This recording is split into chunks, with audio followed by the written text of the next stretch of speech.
Thank you everyone for coming on Bridges Live. This is Dr. Paul, and we are going to be talking today about sickle cell anemia. But we're really going to talk about not just sickle cell, we're going to talk about the fight of sickle cell and what we are doing as a people and what we must need to do as a people to fight this disease that is harming specifically a lot more blacks than anyone else. Miosha, please, people have known you before. It was on my show, and Derek, people have known you. If they haven't, that's their fault for not watching my shows. Shame on them. And if they don't know that I'm a board member of the American Red Cross, shame on them. But let's talk about sickle cell, because I really want to get into the specifics of why we needing the blood so much. And we are in desperate cry need. Absolutely. So one of the primary reasons there's a huge push and a huge call to action within the Black and the African American community is because, like you mentioned, sickle cell disease, though it impacts a variety of ethnicities here in the United States, it disproportionately impacts Black and African Americans. In fact, out of the 100,000 cases that, we continue to fight on a daily basis, over 90% of those patients are Black or African American. And the push and the need for blood from the Black community is essential because, like any other aspect of our DNA, there are certain properties specific to blood that you'll find among certain populations, among certain groups. Yes, blood is blood.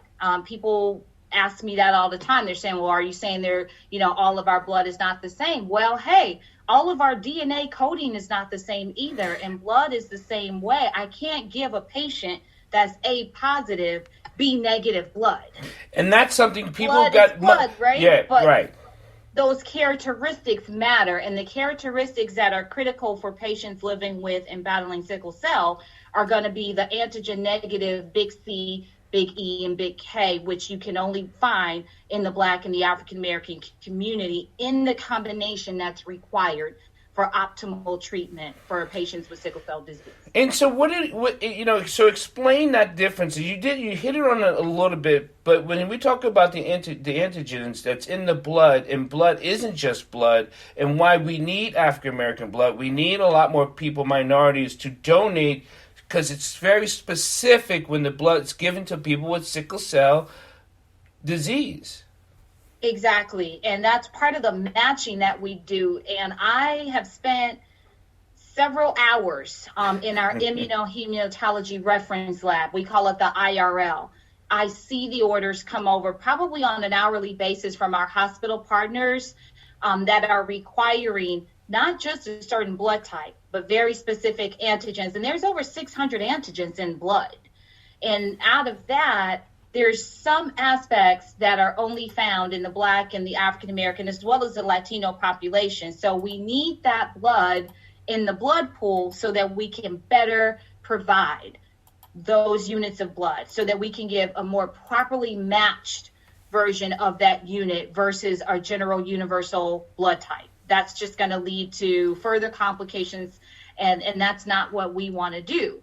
Providing 40% of the nation's blood, we have made it our business and our personal commitment to triple our African American and Black donor base so that we can have the pipeline required to make sure those blood products are always available. And we can't expect someone to fill the rear for us or step in, because that's impossible. The products that we need must come from communities of color, namely Black and African Americans, because only we can really provide the very type-specific product that's required for the patient. Now, we know that the American Red Cross is, we provide, it's not we, and the people understand when I say me, when we talk about Bridges Lives, because I sit on one of the boards of the American Red Cross here in Montgomery, Frederick, and Howard County. And we are dangerously low, and we try to have these blood drives, and we'll talk about the blood drives later, but how low are we really? We're dangerously low. We don't have enough blood to properly fill the orders. And I can't really quantify that in numbers because it's a national emergency. But I know here locally, we've got a few hundred patients that we're treating, and majority of those patients are being treated out of the Johns Hopkins healthcare system. So there's a constant need because some patients require a full exchange, and that's going to be, let's fuse out, the 7 or 8 pints that might be causing the complications. The blood starts to sickle and the hemoglobin can't properly support your organs and your tissues. So when you have a full exchange transfusion, that might take up to 7 or 8 pints of blood.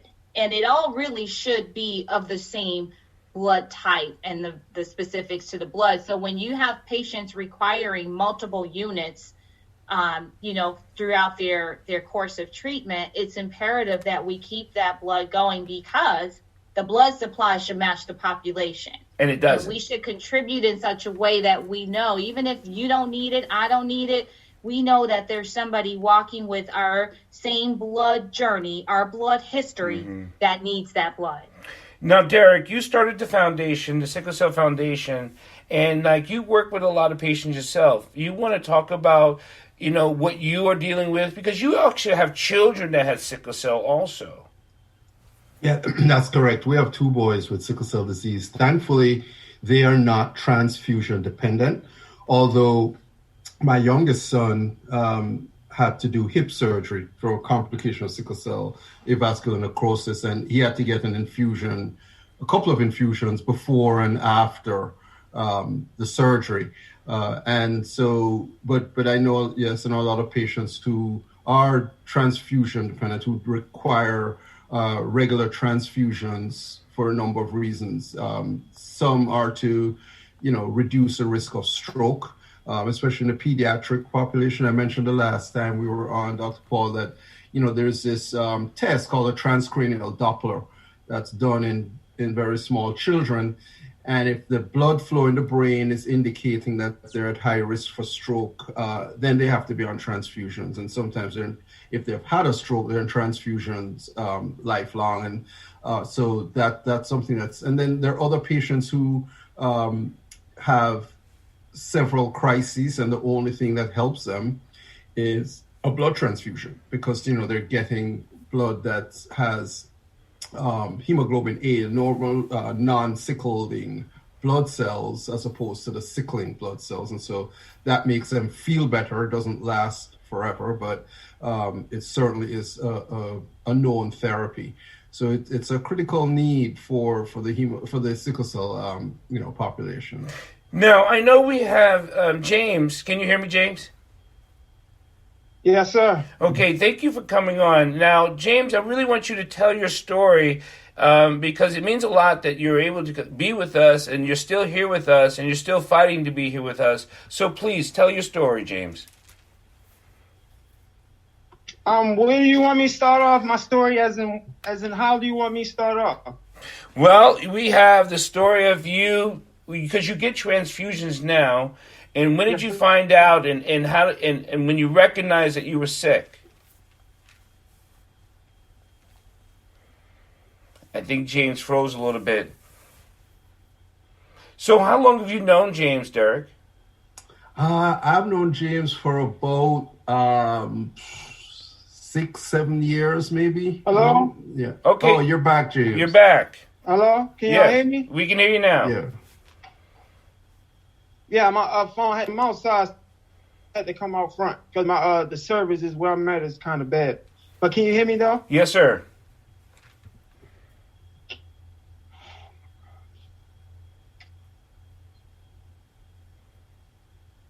Go ahead. You might need to turn your video off so that you don't have a delay. We can hear you. We can hear you.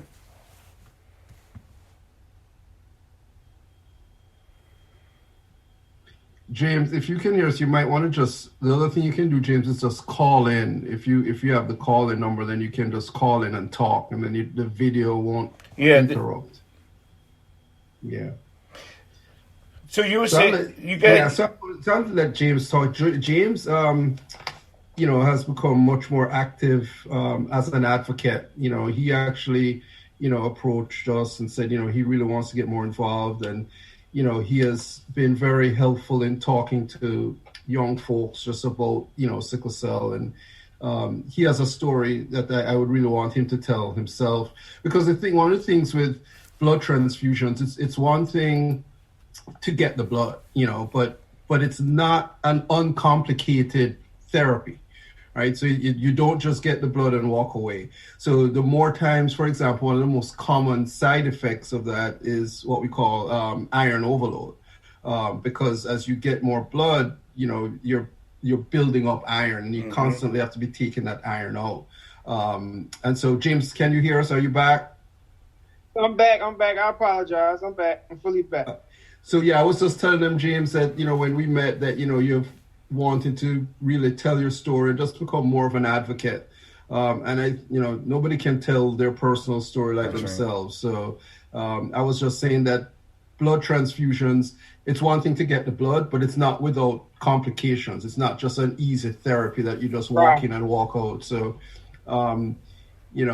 maybe you could just say how you started taking, having to use transfusions as a therapy, because they're, Okay, so as I learned that since I was 3 weeks years old, that I was getting regular transfusions, so to help me, stay out of a crisis. So by then, as I got older, it got weird though that I learned that once you keep getting regular transfusions, you pick up a line of iron, other people iron and stuff like that. So iron is kind of like bad for sickle cell patients because of the liver. If you get iron overload, then you'll get damage to the liver. So by me learning that, they took me off of the simple transfusion and put me on an apheresis. So what I will say is that as I'm getting my apheresis, it do help me stay out the hospital. So I encourage that more people do help out with, more African Americans do help out with giving blood, and, just taking the time out just to help other people, even if it's just not African Americans, just other people dealing with the disease that we have. So my thing is that as I've been getting my transfusions, it's also a mind thing too, because it's like, since I had got a transfusion, I had an allergic reaction. I had probably like 2 allergic reactions, and my second allergic reaction that I had from a transfusion was Hep C. But I cured that, I came out good with that. But then, so now that I'm still getting my apheresis, it's kind of what I need to stay focused on as far as living my life. So I do want to, say that within me catching what I caught. But I kind of, like Mr. Dark helped me a lot, with me talking to him and understanding where I'm coming from and stuff like that, because he had 2 sons, like he said, with sickle cells. So I kind of feel as though that, I just wanted to let people know that it is ups and downs with the transfusions, but I just think it's more so mentally than physically, because physically, when we come out of the transfusion, we actually feel better. For me, it actually take like 3 days for the blood to actually work for me, but for some other patients, it take right away. They feel better right after that, I heard. So, but I just wanted just to, come on and just explain that for the transfusions, that I still want to continue on getting my apheresis though, because I know that it regardless, it's just up to God's hand. It's all in God's plan to whatever I'm going through. So I just wanted to say that. Miyoshi, you want to ask him anything?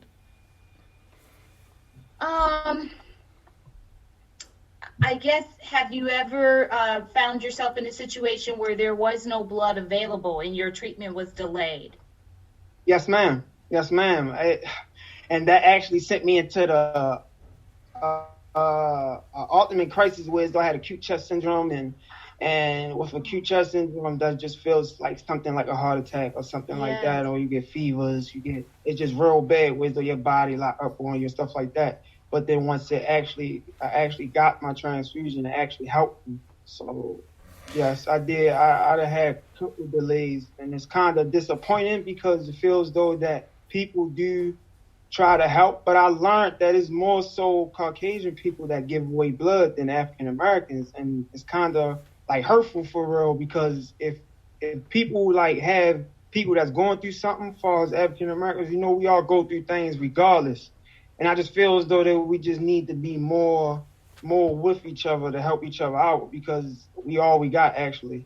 So I was told that if it was more people actually donating blood, then I would have been in that situation. So yes. That is so true, James. Thank you for sharing that. And, you know, I mean, I'm trying not to tear up because it hurts so bad when I go out into the community and I'm trying to express and explain and educate why there's such an important need for more Black folks, African American folks, to donate blood, because even though we have more blood donors that fall in the Caucasian group, even then it's only 3% of the total population that's donating blood. And out of that 3%, 1% of those donors are Caucasian. So that makes up like 80% of our donor pool.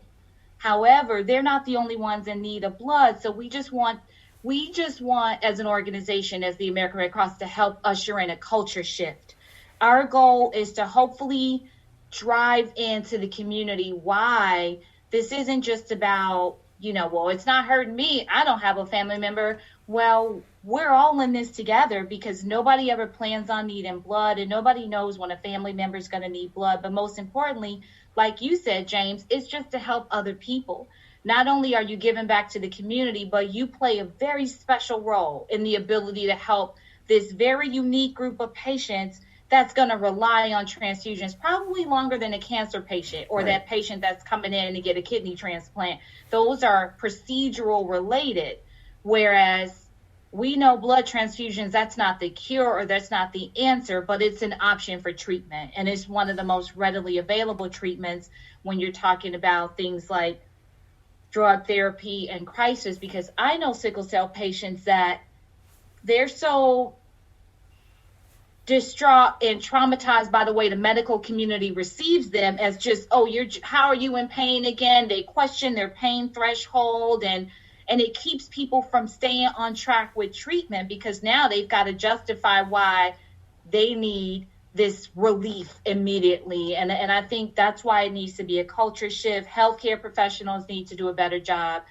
Black, brown, Americans, the whole entire community needs to do a better job, and everybody needs to pay it forward. And I'm a firm believer in that. So I want you to know I'm out here fighting. I'm grateful to be in the presence of individuals like Mr. Derrickson, Mr. Robertson, what he's doing, and Dr. Dyer, what they're doing, trying to use their voice to make sure we all play a role in this culture shift. So we got your back, James. And I'm so grateful that you're here with us today to share this. I appreciate that, and I'm happy for everything you're doing.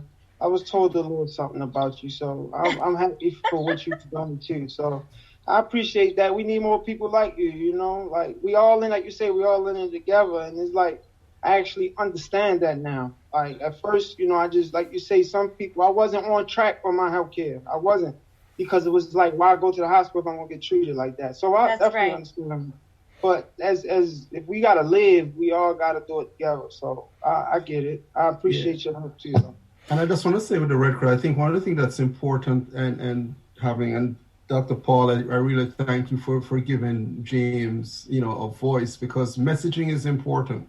Okay. And I think a lot of times the reality is when you see people looking for blood, we don't see people who look like us. No. You know, it may be a cancer patient, and we empathize, and those folks need blood too. I mean, it's important, but we don't see us, and we don't hear from us. I know the Red Cross has some. I just came across some really nice videos that they have of a sickle cell patient actually going to somebody who was actually donating, you know, and also I think the Red Cross organizing things like that and putting a face behind, and it's more than just hearing the word sickle cell, because when they see James or they see my sons or they see the thousands of others, it's much more personal and much more powerful. And then the other piece of it too is, you know, we haven't even talked about James is studying to become a community health worker, right? I know a young lady who is on transfusion dependent, and she just finished her master's in social work. And so these warriors, are living their lives, and they're living their lives getting the blood. So we need to have those stories out there, so it's not as though James, he gets his transfusion and goes home and sleeps and doesn't, he's working and he's living his life, and making a difference. He participated last week when we had our Annapolis Day. So he talking to legislators, his state senator and, doing stuff. And that's what these warriors do, and so it's important that folks really hear that and using the large platform that the American Red Cross has and platforms like, this one, Dr. Paul, I don't think it's so important, so it's really important. James, you said something that and Miosha's right. It's hard not to feel like I want to cry, but when Black people in the community, African Americans in the community, people of dark melanin skin cannot help each other in this simple format, it makes me sick. It is so difficult to wrap my head around. Really, you're not going to give why? And whatever reasons of the ... blows me away, because to me it cannot be information and it cannot be education. It literally you literally have made a choice not to save a life. There is no other way around it. For you not to give blood, you're saying, I don't care about my fellow community living partners. And when you ask someone directly, they're very defensive. But when we do things like this and they're able to hear it, they're able to hear your voice, James, and maybe, just maybe, and this is how sick and sad it is, we literally have to put a face to the disease before they have to donate. That's disgusting. Why does someone... That's why it's a culture shift.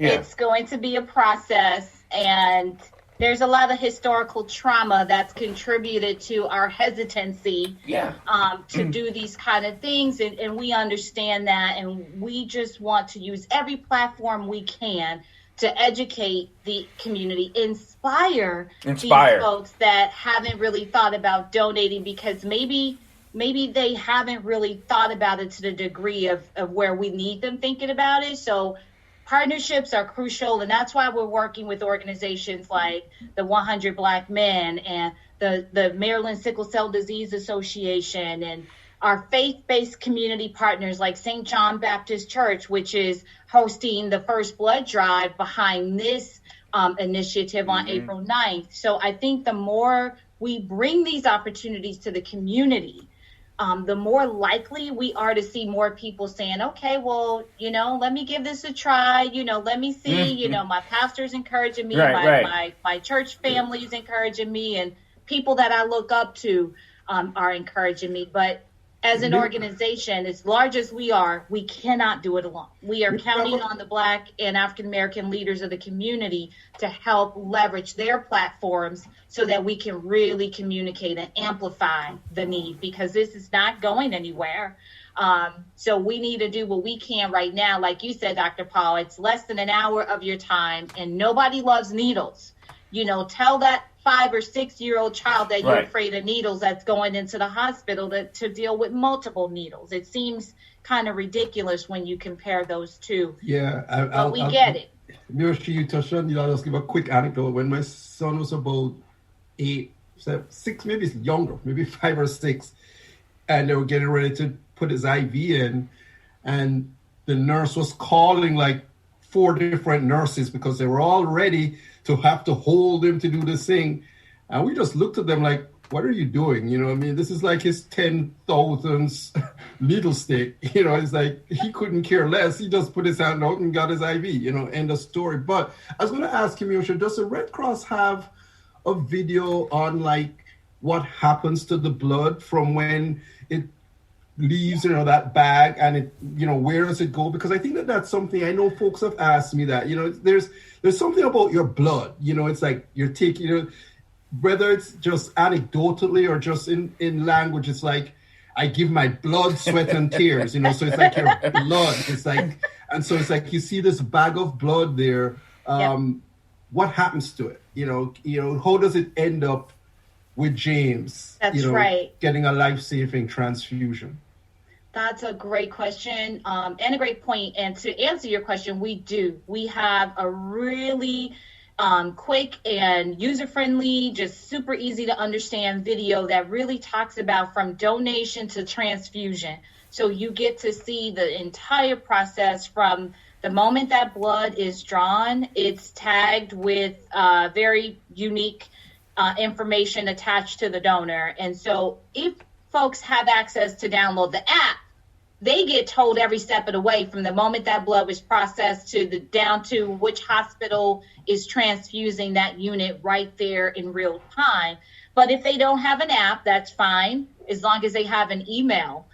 We share the blood journey with the donor. We weren't able to do that a few years ago, but now I'm excited to say we have leveraged technology that we can not only tell that donor from blood draw to blood transfusion where it's going, but we do have a great video, I think, to your point, Mr. Robertson, that this could also be helpful because people are like, yeah, you're taking my blood, but where is it really going? I can assure folks out there, we're not in the business of cloning and just taking blood and selling it on the black market. And you'd be surprised at some of the myths and just conspiracy theories, but I'm here to tell you, we are neutral, we are independent. Our job is to make sure the blood is available, and we can assure you it is not being wasted. Yeah, I'm not a plug for American Red Cross, but I've been in the blood business for a long time. And I believe the American Red Cross, I don't know if you're the only group, but I know if not only one of you that actually does not pay for blood to be collected. It's all volunteer. It is all volunteer. So there are lots of other blood collection options, and sometimes college students and others will get paid to donate their blood. And I'm not doing a philosophical difference, but it is a difference to say that every unit of blood that the Red Cross collects, it's a volunteer effort, and that means that I think that adds something to it. I mean I don't fault anybody for selling their pint of blood or whatever, because everybody has different circumstances, but I think that's important. James, before we take off, before we let you go, is there anything you want to tell your students, your people, the people, all of us, how and what they need to do to help others just like you? To be honest, yes, that's not a hard question, but it's coming from the heart. I just want people just to really try to put yourself in somebody else's shoes. If you depending on this, say the blood, I gotta depend on that to actually go on with my life. That's one thing that actually helped me as far as having sickle cell. That actually helps me. So if it's somebody, I try to explain to my family and too, y'all gotta donate your blood, because if you don't, then it's gonna be people out here that's really dependent on that blood that might die. That's just something, if you want to take yourself out of yourself and just really look at it, try to be a mirror or something, somebody telling you. It's kind of, I don't want to be all over the place, but I just really just want people just to actually give some type of sympathy for people that's actually going through something in life that actually you can actually help. And it's just what kind of get to me is everybody do so much. Don't get me wrong. I got people that die from cancer and stuff like that. Don't get me wrong, but it's just people do so much for cancer, and it's just be what about us? What about the sickle cell patients? So I honestly feel if we all come together more, then it'd be bigger than what it really is. People I don't want to pronounce her name, but she just was speaking on how she got to go and educate people and tell them our side of the story. I believe if we have more things like this, what you're doing and what y'all doing, I really believe people would listen and then put a face to it and actually feel where that person coming from. Now, I think I'm going to ask you the question. This is a direct question, and it's very direct. Do you think the reason why the many don't care is because we're black with this disease? You think it's a black issue? Then also a sickness? Do you think Yes. even blacks don't put their lives and other lives as purposeful? Yes. That hurts. Yes, it's plain saint because we get treated like we drug seekers in the emergency room in the hospital. So I know it's a black thing, and I done seen an actual drug addict come into the emergency room and get treated like he was just a regular person. It was a white person. I actually been treated like that. A doctor will come in my room and tell me all types of stuff. If you're in pain, you shouldn't be asleep. So it's actually is a black thing. So it's like it's just. People just got to be more educated with it, and I don't want to be politically correct, but I know it's a black thing, and I just want it to stop. Actually, like that's why I try to do what I do to try to help the people behind me, like the kids that's coming up behind me with this disease. So, people I don't know. You got people in your own family members that don't care. Yeah, and you know what, Dr. Paul, there was a study done by another sickle cell warrior. His name is Carlton Haywood. He's a PhD bioethicist. And his studies showed that not only is it a racial issue, but when he controlled for race, there was still disparate treatment for sickle cell patients. There was something about how the sickle cell patient was being treated that went beyond race. It was just almost as though they just refused to believe that these folks could be in the pain that they're in. They refused to believe that they could be having the complications that they're having. And so that was with race control. So you have like a double whammy with sickle cell disease. We all know the black thing. I mean, if anybody didn't know before COVID, they have no excuse now, right? So we all know the disparities for black people. And it's not just healthcare, right? It's education, it's policing, it's you name it, right? But when you even add that to just having to live with this disorder, it's a challenge. Miosha, you okay? I am. This is great. I'm really appreciating this conversation, and I feel so privileged to have an opportunity to chat with James because again, my mission is to help usher in that culture shift, and I am not playing devil's advocate, but it's one of those things where you understand why we are where we are as a Black community. And like I said, there's a lot of historical trauma, but there's no excuse today. There's enough access to information where we can do better. And I believe when you know better, you do better. So yes, I'm committed to pounding the pavement and harassing folks that consider themselves community leaders and supporters of the Black community. If you can't get behind this initiative, then I have to wonder what I'm not sure. And Miosha, I'm gonna volunteer James, and I'm gonna volunteer others. If you need a voice, a patient voice, I mentioned this before to you on the phone. These guys are gonna step up, and they'll if you ever need James, and I won't say her name, but there are others out there who I know I can just call and say, we need you to tell your story to this group. Yes. And they're there. They're ready. That's good. Yeah. I appreciate that because I'll take you up on that. Me too. James, I'll be calling. Yeah, I hope so. Honestly, I'm here. Here's the thing. We have talked for decades about Black on Black crime. We've talked about it for decades. This is a specific Black on Black crime that we can actually fix. Oh, that's deep. Dr. Dyer.